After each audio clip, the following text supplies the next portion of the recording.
Greetings, magical creatures, and welcome to the lair of the Reclusive dragon. Happy autumn. Spooky season is upon us. I'm very excited about it. Thank you for joining me. Please don't forget to hit that subscribe button, turn the little bell on so you know when I post a new video, because I upload without any sort of structured schedule at the moment. Today I'm going to share with you a spiderweb s'mores tart. Well, I'm not really going to share it with you. You're gonna have to make it yourself. Now, this can be made as a non-spooky dessert if you want to omit the spider webbing and the spiders and all of the hard work, because it's actually a really simple dessert, but the way that I'm gonna show you is a much more complex, complicated way, because I always do something in a much more complex, complicated way than is necessary. As you'll probably find out.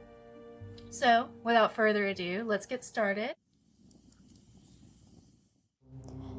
I'm beginning with a 10-inch tart pan, which I am greasing generously with some butter.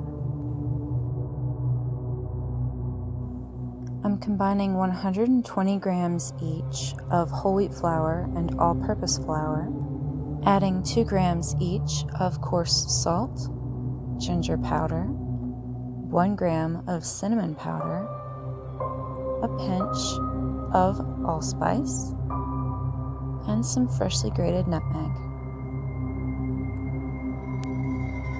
Bring those ingredients together and set aside. 4 ounces of unsalted butter softened is best, but if you accidentally melt it like I did, it's fine. In a separate bowl, I'm combining 2 egg yolks with 60 grams of brown sugar. I'm adding the melted butter a little at a time, just to try to prevent it from splitting, since the butter wasn't really supposed to be melted. It actually came together really nicely. It was very smooth. I'm adding a splash of vanilla and 29 grams of honey and 21 grams of molasses and 2 tablespoons of oat milk, but any kind of milk will work. I'm adding this wet mixture to the dry ingredients and bringing it together until just combined and chilling for 30 minutes. Returning to the tart pan, I'm pressing the dough in as evenly as possible along the edges, the bottom, and coming up to the top. After chilling the crust for an additional hour, I'm lining with parchment paper and filling up with my pie weights, which are dried chickpeas, and blind baking 350 degrees for 15 minutes, removing the pie weights and returning the crust to the oven for an additional 10 minutes.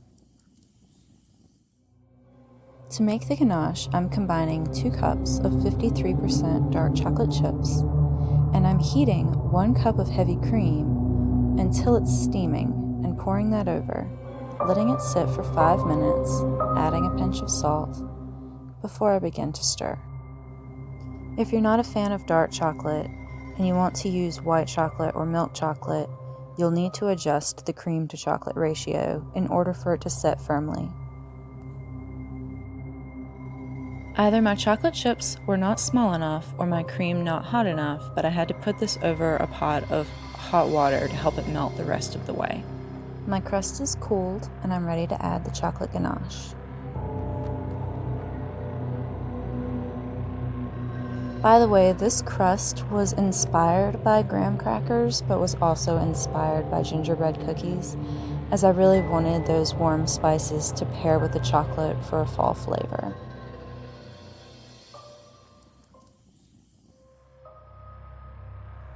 To make the marshmallow, I'm combining 0.75 ounces or 3 packets of gelatin with a half of a cup of cold water and mixing together.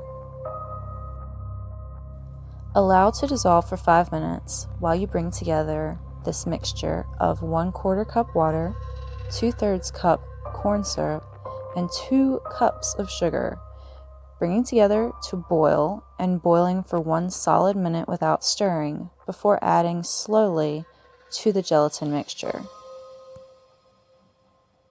Add 1/4 teaspoon salt and beat for 10 to 12 minutes or until almost cool, and add 1 tablespoon of vanilla.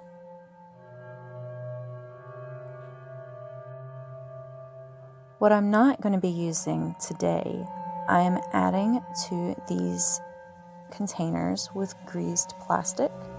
I'm really just showing this circular one because it pertains to an upcoming video that I've recorded. And I'm adding the rest of the marshmallow to the top of the tart, which is chilled completely before adding.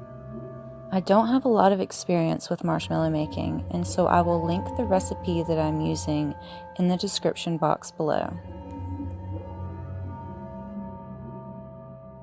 After smoothing this out, I'm covering with greased plastic wrap and returning to the refrigerator. Once the marshmallow is set, I broil for just a few minutes, keeping a close eye on it until it reaches the desired color, and I'm getting started on the spider webbing.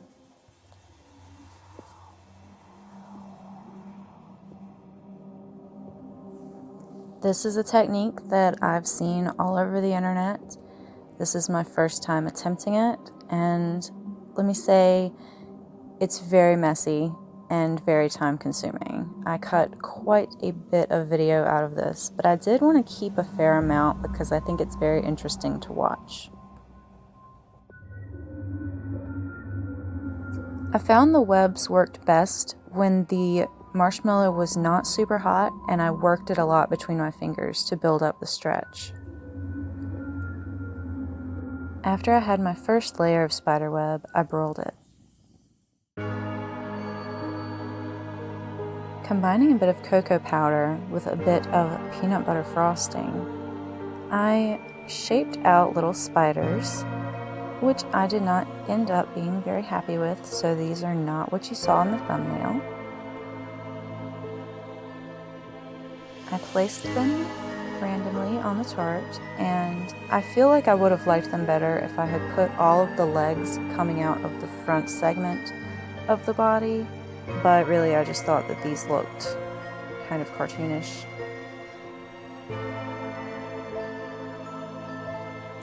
I'm adding an extra layer of webbing on top. I thought just layering up the webs with the spiders would kind of add to the spooky element.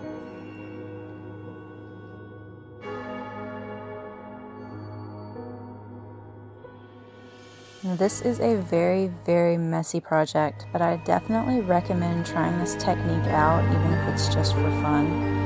It was fun to do.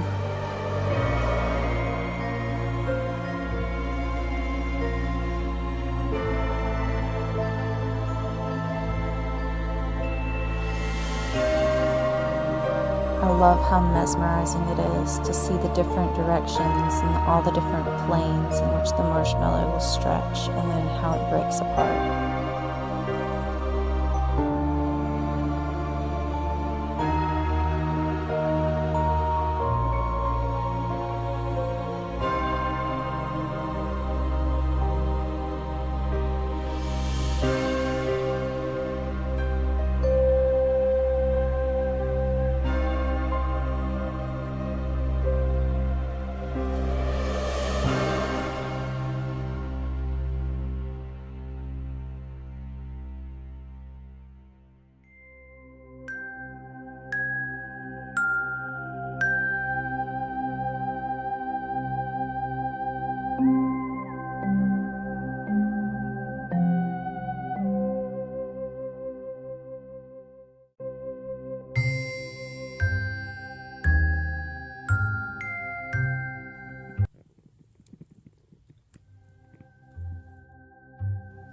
After a lot of contemplation on how I thought that the spiders could be improved, I decided to try the method I used in my previous video by creating a Sculpey spider and from that casting a food-safe silicone mold.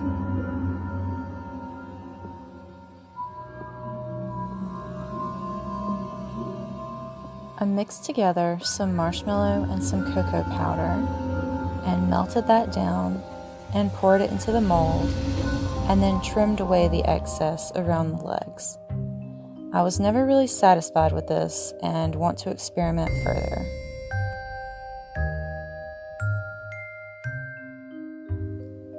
I brushed my spiders with a bit of cocoa powder to give the illusion of fur.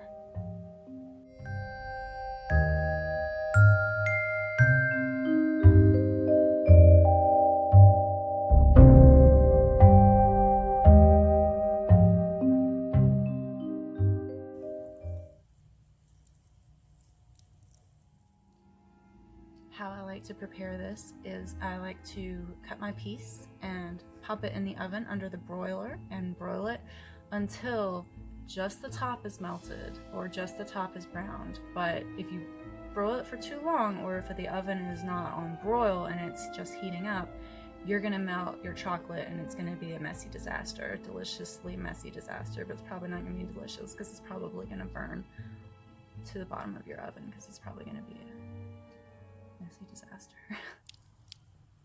So a couple of minutes under the oven broiler, and you have to watch it very, very, very closely. Ooey gooey. Ooey gooey spider web tart.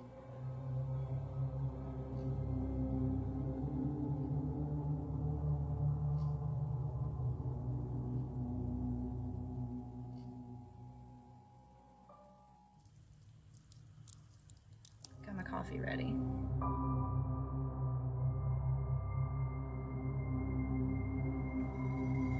So good. I'll probably edit that out because you don't want to see me eat, but so good.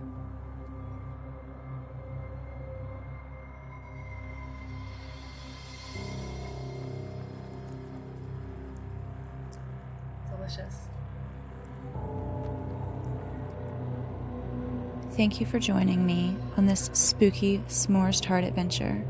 Please comment below your favorite part of spooky season.